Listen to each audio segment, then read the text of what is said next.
Okay. Yes, in a medical setting, but this is a doctor who knows I'm a biological woman. Call me a woman. But I had a conversation with that doctor.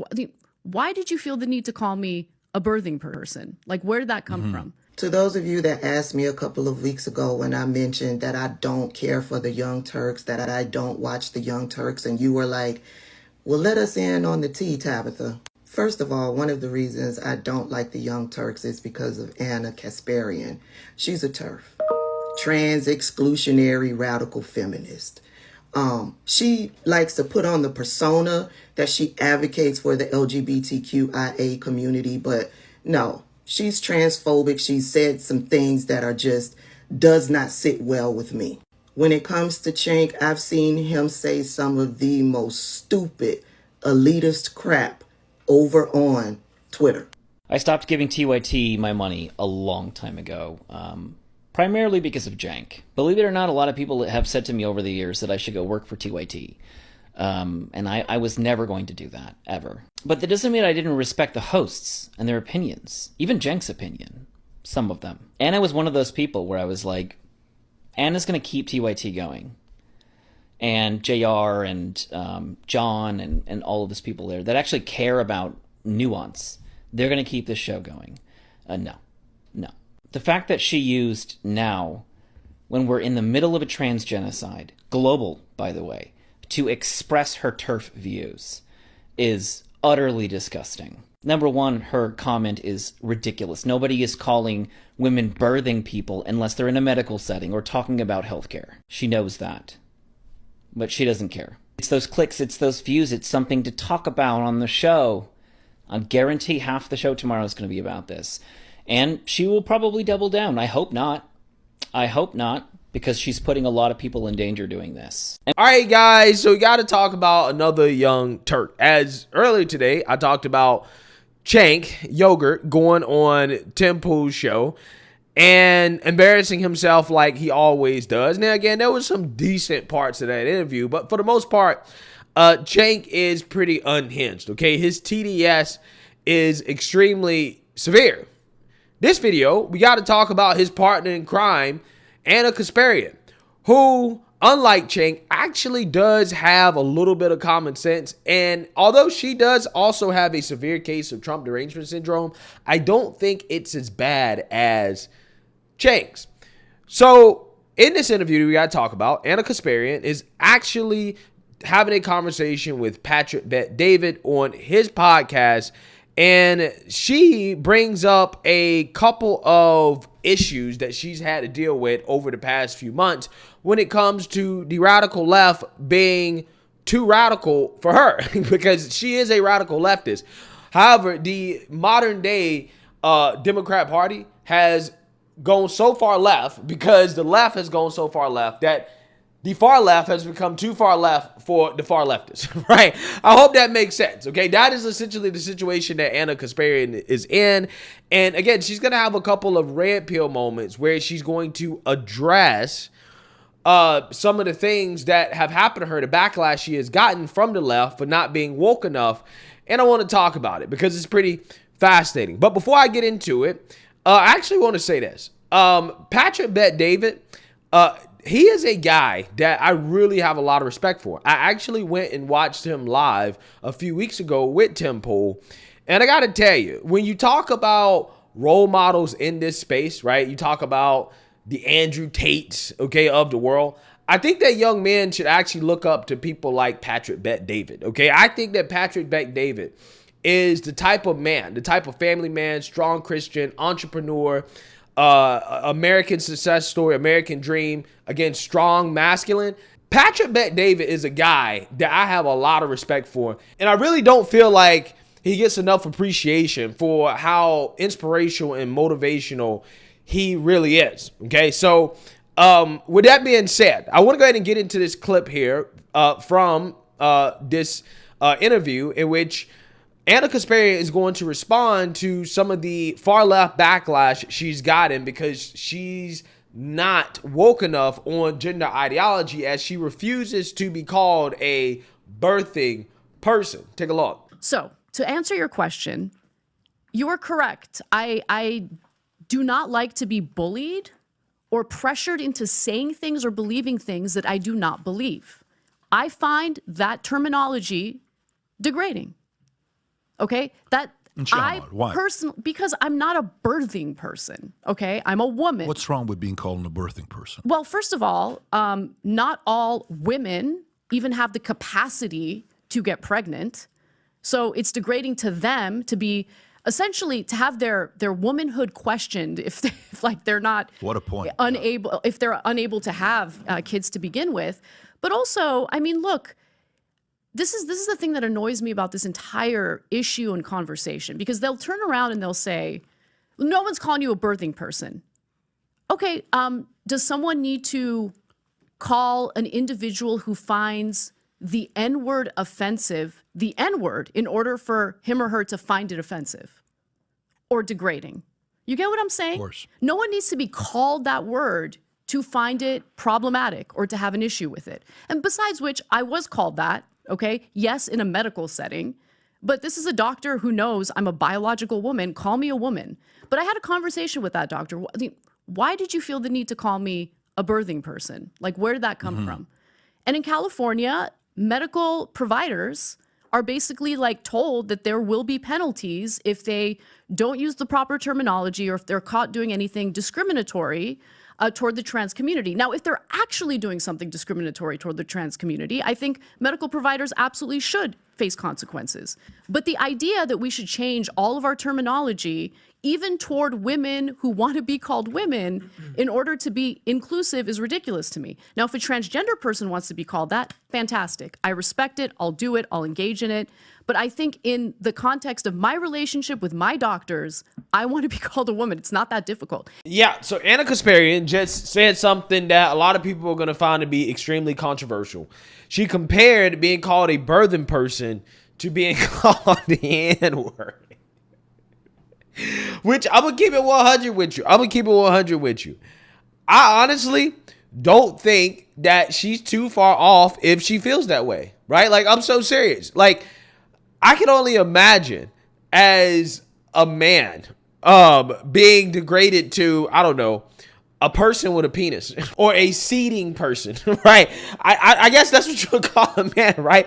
If you call a woman a birthing person, would you call a man a seeding person, right? I think that's what you call a man, right? Somebody correct me if I'm wrong, okay? I believe in Genesis, the story of Onan, he spilled his seed on the ground. And God was upset with that and put him to death for it, right? So apparently pulling out is a very bad thing in the eyes of God. But I'm just saying, I think that's what you call when a man, does what he does. I'm not trying to be too vulgar. That's seed, right? So would a man be called a seeding person? I think so, right? So, yeah, if you called a man a seeding person, I feel like I would be offended, right? I would be offended, okay? Now, again, I'm not sure if I would take that as like, me being called an N-word. But then again, I'm a man, not a woman, right? Anna Kasparian as a woman, with what is currently happening to women's sports, okay, women's beauty pageants, women's spaces being taken over by biological men, I can understand how she could see this as, okay, like, I'm being erased, right? Like this actually is not good for me as a woman, right? As a biological woman, what is happening? So therefore, I'm going to go ahead and nip this in the bud and say, calling me a birthing person is like calling me the N-word, right? That's like the wokest way to stop it, right? It's pretty genius because it would be very hard to continue to call somebody a birthing person after they tell you that, yo, I feel like you're calling me the N-word when you say that. Yeah, I mean, it's pretty fascinating. But again, what you see here is that the far left gender ideology people have gone too far left. They've even lost people like Anna Kasparian, who I believe is a representation of probably the typical liberal woman, right? And that's why I'm fascinated by her transformation, because it gives you an inside look on how they may be thinking going into the 2024 election, because these are the people that I fully expect to just sit out, to be like, you know what? I'm just not going to vote. Right now, we're gonna get a little bit more into why somebody like Anna Kasparian is probably guaranteed to vote, and it's a very unfortunate thing. But first, we want to move on to another topic that she's been red-pilled on, which is crime, in which she acknowledges that California is a failed state because of Gavin Newsom's failed policies. policies like being soft on crime, which she has personally been affected by because she lives in this failed state. Take a look. I'm still in California. I was born and raised in Los Angeles. I'm not going to leave and just allow the most extreme elements of the left destroy the state. Okay? So I'm going to stay and I'm going to fight and I'm going to make it better. I think LA and California in general still has a lot of potential, but there have been some policies implemented that have been disastrous. So Gavin Newsom and the current Democratic legislature in the state of California have engaged in this trend of decriminalizing everything and refusing to regulate things. So I'll give you some examples. One of the things that they decriminalize but refuse to regulate is prostitution, okay? I think that sex work should be legalized and regulated, okay? What I mean by that is I don't want to see prostitutes walking around in thongs on the streets as kids are walking to school. But what the Democrats in California have done is we don't have the balls to actually legalize and regulate it, and we're lazy as hell. So we're just going to do the super lazy thing of decriminalizing, which means we're going to disempower our legal system, disempower law enforcement, okay? San Francisco is terrifying. And it's hilarious to me because the business community there wants to put lipstick on a pig. They want to put out this $4 million ad campaign pretending as though everything in San Francisco is all hunky-dory. It's not hunky-dory. San Francisco is a nightmare. Yes, violent crime went down a little bit, but your car's going to get broken into, okay? You're going to get robbed. Those are up, by the way. Both Yeah, of those are two up. categories are And up. Correct. the smash and grabs, and you left out the keep going. smash and grabs in LA because they decriminalized under $1,000. Keep going. I mean, it's just not, it's not right. There are certain issues that we've had for a long time. The drug war was a failure. And so going back to the drug war, I don't think is going to be effective. But you know what else isn't effective?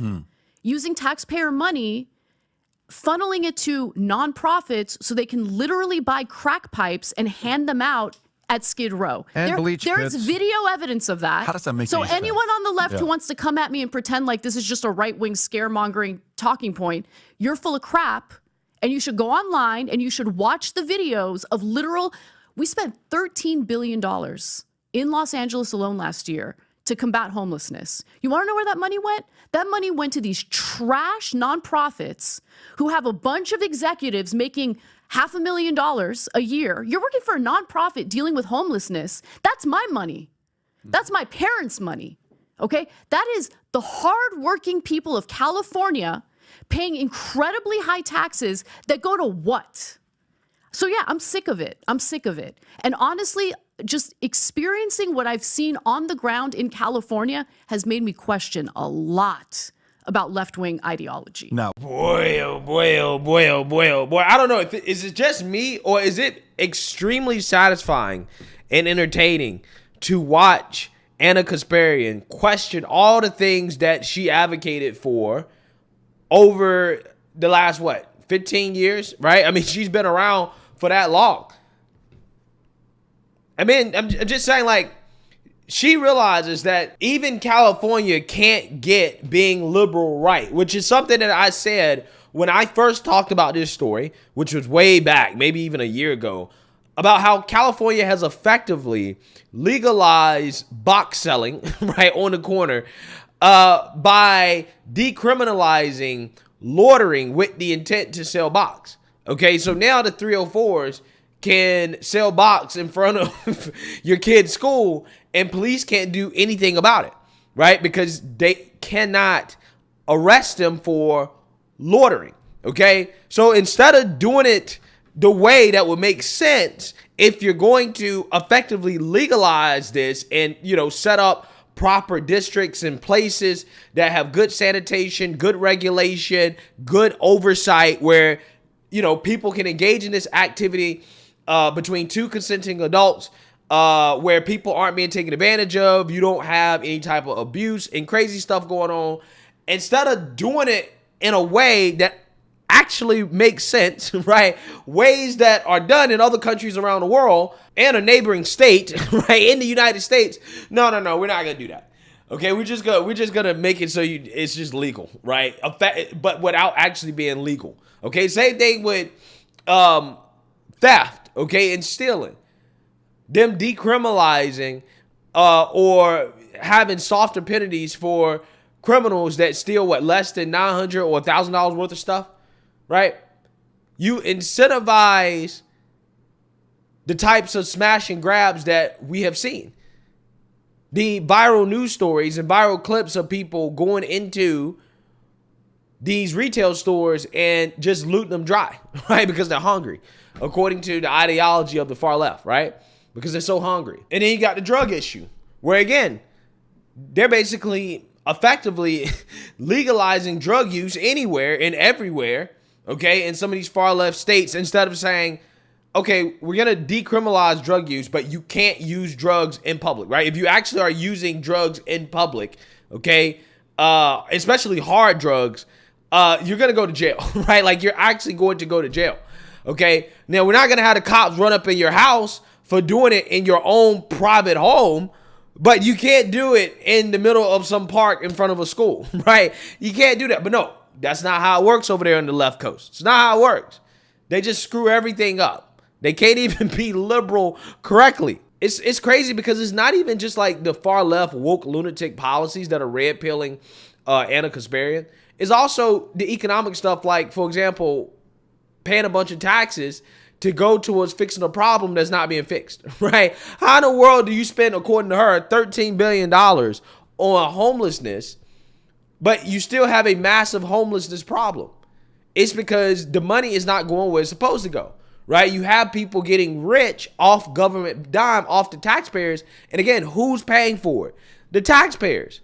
How are they paying for it? Because taxes are high and the cost of living is high. Because you have too much government spending subsidizing things that actually aren't solving real problems, right? I mean, that's what it is. So again, my question to Anna Kasparian is that if you know all this, what is stopping you from voting Republican? Real talk. What's stopping you from voting Republican? Okay? I'm just saying, I think Anna should, I don't know, maybe, just maybe, give the Republican Party of California a try, right? But who knows? Maybe she won't. And maybe the reason why is because she still has a severe case of Trump derangement syndrome, right? And I think that's the unfortunate part about people like Anna, because she acknowledges that from a policy perspective, she really doesn't have as many problems with Trump as she used to have. However, what is keeping her from voting for somebody like Trump, or her biggest issue with somebody like Trump, is a Democrat talking point about how Trump is a threat to democracy. Take a look. I don't fear Trump policy-wise the way I did before, but I do fear what would happen to our liberal democracy under a second Trump term. Can you unpack that, please? I'm worried that he won't leave. I'm worried that he will disempower other branches of government in order to increase the power of the executive branch. So To have a third term, fourth term, like that's kind of what you're thinking? I'm worried that he won't leave after his term is over. I am concerned about that. And to be clear, Trump, like, how do you come up to the assumption that he's just never going to leave office? How does that happen? It's not an assumption. It's just based on his past behavior. You know, it's totally based on his past behavior and his like unwillingness to accept the election results. And by the way, I mean, I'm not a fan of Joe Biden. I live in California, so obviously it's a deeply blue state. The state was going to go for Biden anyway. So I didn't vote for Biden. I wrote in someone else. I voted Bernie Sanders because I wasn't a fan of Biden. I continue to have issues with him, although there are some areas where he has done better than I expected. Yeah, so you see that, you heard that. Now, what I don't get about this whole Trump being a threat to democracy thing that we keep seeing coming up from people who say, well, I don't want to vote Biden, but I just don't like Trump because I think that he's not going to leave office, right? He's a threat to democracy. What really blows my mind about people like Anna Kasparian, who make a big deal out of that when she's clearly like not on the Biden train, like she didn't vote for Biden. Okay, I don't think she's going to vote for Biden in 2024 either, because of the state that she lives in. But again, this is important because I think you can apply this same type of thinking to liberal women across the country, right? Which is important when we're talking about the outcome of the 2024 election. But people like her have openly acknowledged that the Democrats don't care about democracy, right? The Democrats rig their own primaries, okay? I want you guys to understand, like, the Young Turks were some of the main people that were exposing the Democrats and the obvious primary rigging that they did, not only back in 2016 with Hillary, but also in 2020 with Biden. The reality is that if you believe in true democracy, you should be furious by what the DNC did. The DNC does not have the right to manipulate the primaries in anyone's favor. You have some people that are so angry about what happened that even though they identify as Democrats, they won't vote for Hillary Clinton. They'll vote for a third-party candidate instead. And that could really lead to some disastrous outcomes in the general election. It could lead to someone as hideous as Trump being our next president. The Young Turks on Fusion premieres live September 12th at 8. Yeah, so you seen that, you heard that. This is why I'm always mind-boggled when people like her, who I know knows that the Democrat Party is not exactly a democratic institution. Again, it's just so amazing me how she acts like Trump is some big threat to democracy when her own party is a much bigger threat, right? They rigged their primaries, okay? Trump, on the other hand, if he gets reelected again, there is no mechanism at all, like no realistic mechanism in which Trump would be able to stay in office. There is no realistic mechanism, okay? Because in order to get rid of the 2-term limits, it would have to take a constitutional amendment, right? And I don't see any scenario where Congress would get on board with that. Trump can't push or propose an amendment himself as president of the United States. He can't do that. It has to be an act of Congress. And also 3/4 of state legislators have to ratify it as well, too. So again, it would take a tremendous effort to actually have an amendment to the Constitution that would allow Trump to stay in office past 2 terms. And it's not like Trump is going to, I don't know, call martial law and unilaterally take over the military and just say, hey, I'm not going to leave. It's not going to happen. If he was going to do that, he would have done that in 2020. He didn't do that, right? Trump, when it was time for him to go, he left, okay? Because Trump is not about that life, okay? He's not about the Putin life. He's not about the dictator life, okay? He might have wanted to stay, but he wasn't willing to die to stay there, right? So he didn't do it then. I find it hard to believe he's going to do it in 2028 when the dude is like, I don't know, 85 years old, in his mid-80s. I just don't see it. That's why I think this argument is so silly. Like, it's such a silly thing to say, well, I don't want to vote for Trump because I think he's a threat to democracy. He might not leave. Again, as if there's any realistic scenario in which Trump would be able to just stay in office. Like, that's just not how it works. We saw how it works, right? When he tried to stay in office in 2020, he got pushed out. He left. It was like, no, you can't stay, right? Like, and that's what happened. And there's no doubt in my mind that Trump is going to leave in 2028. Trump just wants to win again. That's it. He just wants to win again. He wants to be back in office. He wants to help fix his country, get on the right track. That's what he wants to do. And he's going to step down at the end of that term. But again, Anna Kasparian, who, you know, all the right reasons, is skeptical of the Democrat Party, but when it comes to this right here, she is using Democrat talking points to try to justify why, you know, she wouldn't vote for Trump over Biden, right? Or why, you know, she, you know, her biggest problem with Trump. Which again, you know, I'm not saying that she doesn't have the right to have problems with Trump, but this whole talking point about democracy or being a threat to democracy is just silly. Because again, Democrats don't believe in democracy, right? And Trump is not a real threat to democracy, okay? That's just what it is. And we don't even live in a democracy. We live in a republic, okay? He's not a threat to the republic, okay? We've seen this, okay? What's actually a real threat, if you want to talk about political violence, would be BLM and Antifa, the, you know, the woke gender mob, right? That currently, again, is, you know, posing a real challenge to women like her and just her identity as a woman, right? Those are the people that I think Anna should be more concerned about than Trump, right? She should be more concerned about liberal Democrat far left policies more so than Trump. But hey, again, this is a fascinating video. Let me know what you guys think. Make sure you like, comment, and subscribe. Most importantly, share a Black conservative perspective. Peace.